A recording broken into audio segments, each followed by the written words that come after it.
Good morning. I hope everyone is having an awesome start to their Tuesday morning. So, as my caption has suggested, I will be talking a little bit today about money owed to homeowners after a foreclosure auction. Yes, in many cases, after a foreclosure auction, there are funds left over that the bank cannot accept or claim, and so that money is usually due to the homeowner. And unfortunately, no one's going to tell the homeowners this, not the bank, not the court, not the law firm that handled the foreclosure. So I want to touch briefly on that really quick in this video. So, most of you know me as a realtor. I've been a realtor since 2016. But prior to becoming a realtor, I was a foreclosure paralegal for law firms that were hired by the banks to handle their foreclosures. And so I worked as a paralegal for Illinois foreclosures and Wisconsin foreclosures. But this video is specifically for Illinois. What I'm about to talk about, may apply to other states, just in case people from other states are watching this video. But it's specifically for Illinois in the context that I'm speaking of, simply because that's just where I focus my real estate business at. So this is specifically for Illinois foreclosures for homeowners who have unfortunately had their home foreclosed on. And this is for anyone. It doesn't matter how long ago it was. It could have been yesterday. It could have been last year. It could have been 10 years ago. So this is information that you can possibly use, to help figure out if you fall into this category. So I'm going to touch bases a little bit about how the foreclosure process works in Illinois, just so you guys can have understanding of where this unclaimed money, where it comes from, how it comes about. Okay, so the early on into the foreclosure, the bank is going to file a complaint. That's like one of the first steps after the foreclosure has been filed. Okay, so they'll file a foreclosure complaint, which basically states, who the homeowner is, who the mortgager is, how did they default, who signed the mortgage, who signed the note, XYZ. And then they'll serve that complaint to all the parties, all the defendants who are named in the case. Once the homeowner receives service of that complaint, they have a certain amount of time to respond to the complaint. And you can respond however you see fit.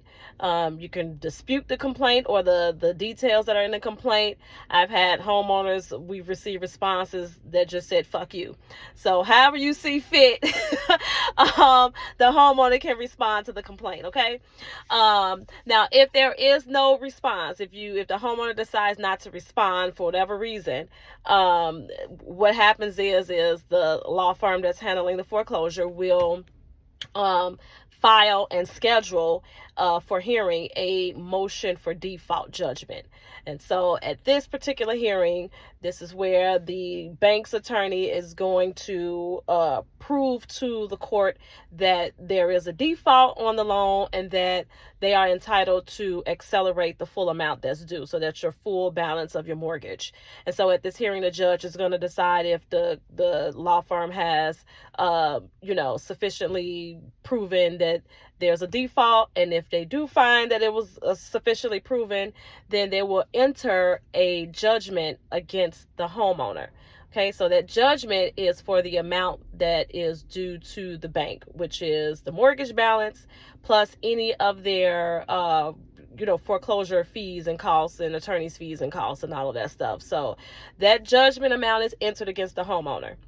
Okay, so after that judgment amount is entered, the homeowner is given a 90-day redemption period. And during this period, the homeowner can try to come up with the money to keep the house from being sold at an auction. They can, if they have savings somewhere, they can pay the full amount off. They can work something out with the bank. You don't necessarily have to pay off the judgment amount. If you reinstate the loan or maybe do a loan modification, then the bank typically, will dismiss the foreclosure and you'll just continue on with paying your mortgage as normal. Or you can sell the property during this redemption period if there's no other way that you can save your home. So if you're able to actually sell it, meaning you have the room to sell it, that'll take care of what's owed on the mortgage, and the foreclosure is dismissed in that instance as well. Okay, so you have that 90-day period to do so.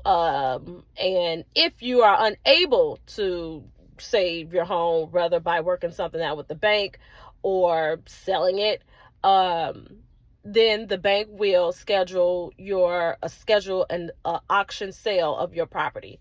Okay, so once the auction sale is scheduled, typically what the bank does, they'll set the minimum bid amount. Okay, so this is where they want the bidding to start, and that's typically what is owed to the bank. So let's just say, for example, you owe $150,000 to the bank. That's the judgment amount that was entered against you. You owe $150,000. So the bank will set the minimum bid at $150,000. Okay, so other people come to the auction to purchase the property. Most of the people are real estate investors who are looking for investment properties. Some people are looking to purchase a home for them to occupy, but predominantly these are investors that come to the auction to purchase properties for whatever their investment needs are. And so anyone can just bid 1 cent over what the minimum bid is. Okay, so if someone comes and bid $150,000 and 1 cent, then they are the winning bidder if there are no other bidders. So it just take 1 cent to bid over what the bank sets it, and then they can get the property. Okay, so they can bid over at minimum 1 cent and up however high the bidding gets. Okay, so for the example where you owe the $150,000 and the bank has set the minimum bidding, let's just say the bidding gets up to $200,000. The winning bidder is the person who bid $200,000 to purchase the property. Well, only $150,000 will go to the bank because the bank legally cannot collect more than what they are owed. Now, this is specifically for a foreclosure auction. There's different types of auctions. And so for this one, this is a foreclosure auction. This auction happens as a part of the foreclosure process. Some auctions are auctions where the property is already bank owned, or it can be owned by a third party bidder who purchased the property previously at a foreclosure auction. Those are different types of auctions. So what I'm talking about here in terms of the bank being unable to collect what's owed to them, anything in excess of what's owed to them, this is specifically for the foreclosure auction. Okay, so they can't collect more than $150,000 in this particular example.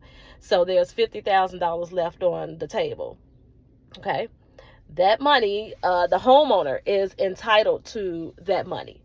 But as I stated before, that no one is going to inform the homeowner that they're entitled to this money.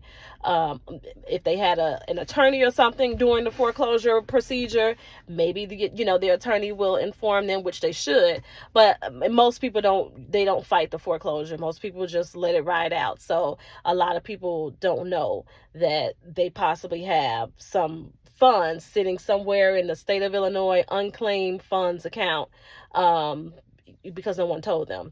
So if the bank can't collect that $50,000, then the homeowner's entitled to that, because again, the bank can't collect legally anything that is in excess of what's owed to them. They can't have a bonanza at the auction. The property still belongs to that owner when it's going through the auction. So once the bank's balance is paid off, that other money that's left over, it's the homeowner's entitled to it.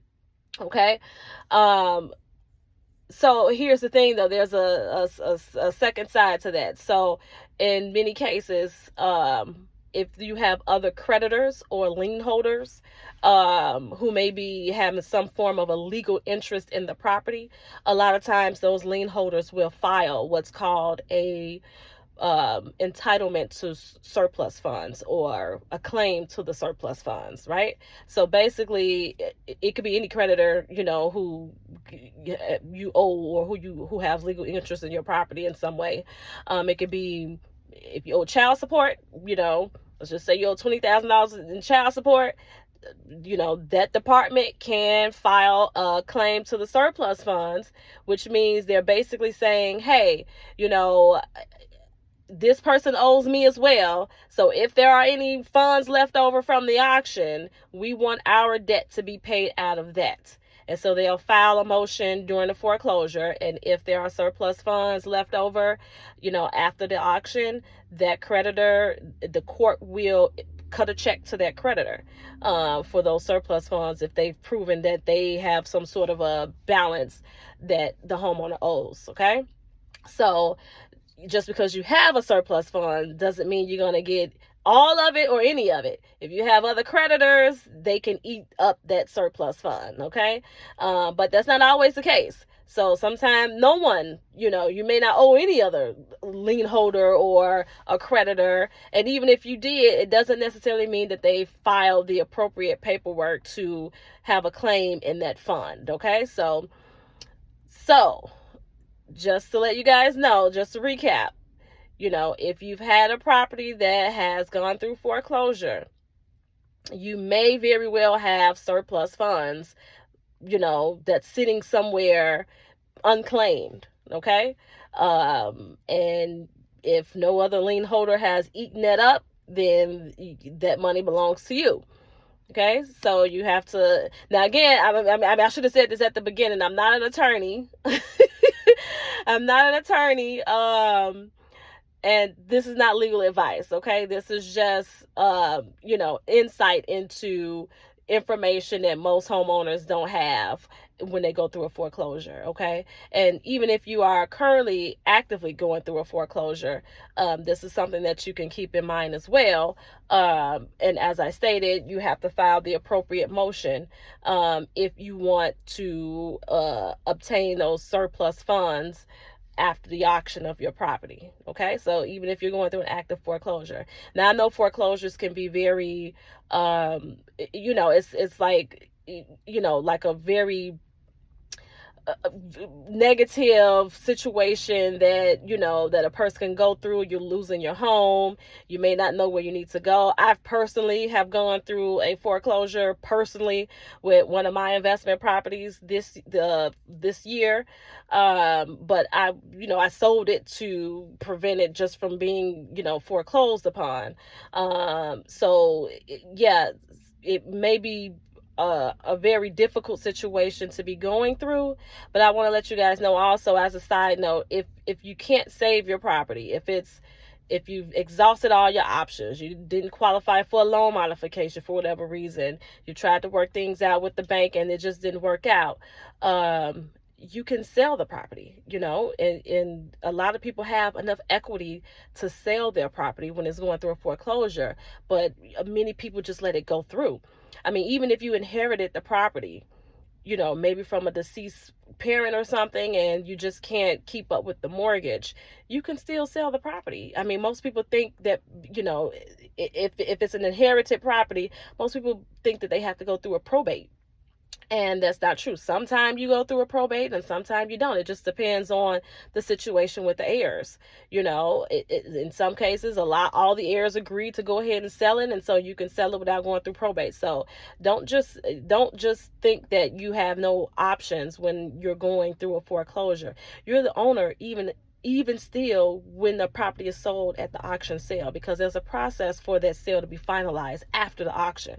So there's been many cases where a homeowner was able to sell their property even when it's sold at auction, because they were able to sell it before the auction sale was finalized. Okay, so you're still the owner until that deed is officially signed over to the purchaser at the auction.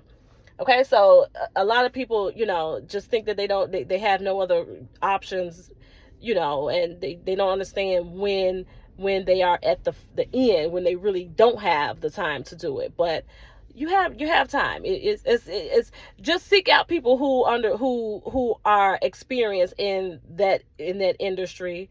And this is for anything. Like, we always think that we know everything or we know enough, but we become uninformed and we're unable to make educated decisions for ourselves. So if you're going through an active foreclosure, I wouldn't even worry about filing anything for a surplus fund. If you can't, if save it, then sell it, and you access the equity from the home by selling it, and you prevent a foreclosure from, going against you. Now, if you're in the air, it wouldn't go against you, personally, but, just saying, even if you're just a regular homeowner, whatever the case may be, if it's going through an active foreclosure, you don't have to let it ride. You can reach out to me. I'll see if there's some other options that you can have that's available to you, because no one wants to lose their home, and certainly no one wants to sell it if they don't have to. You know what I mean? But if there are no other options, selling your home is an option. Okay, so if you or someone has gone through a foreclosure and you want to know more about if you have surplus funds sitting out there somewhere that's unclaimed, you can reach out to me and I can point you in the right direction to help you figure that out. Or if you are actively going through a foreclosure, you can reach out to me as well, and I'll help you explore whatever options there may be available to you.